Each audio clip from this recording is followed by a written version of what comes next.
இதை சொல்ல எனக்கு 2 பாயிண்ட் வாசிக்கிறேன். அவனை கர்த்தர் தம்முடைய வாயின் சுவாசத்தினாலே அழித்து தம்முடைய வருகையின் பிரசன்னத்தினாலே நாசம் பண்ணுவார்.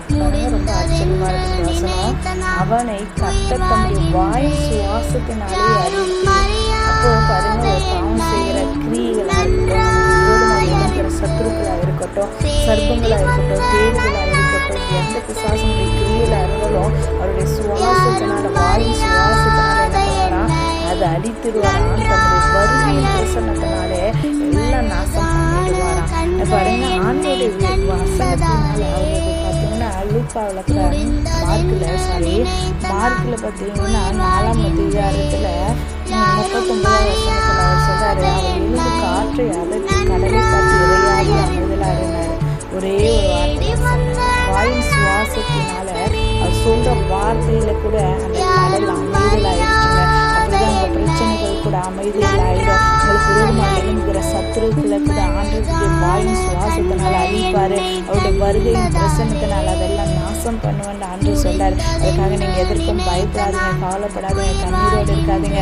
கடன் பிரச்சனையா, தொழில் பிரச்சனையா, உங்களை பிள்ளைகள் பிரச்சனையா, எந்த பிரச்சனையா இருந்தாலும் ஏசப்பட சமூகத்தில் வச்சுட்டு ஆண்டை நோக்கி பாருங்க.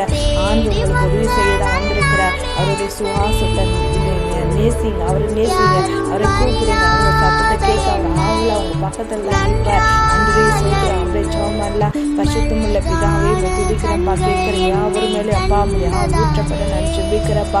அவர்களுக்கு நீங்கள் வெளிப்படும்படிய செபிக்கிற முடிய சிலுவை தரிசனங்கள் அவள் காண முடிய செபிக்கிறேன். அன்றேப்பா அவங்களுடைய பிரச்சனையை சால்வ் பண்ண உங்களால் கூடும்பா.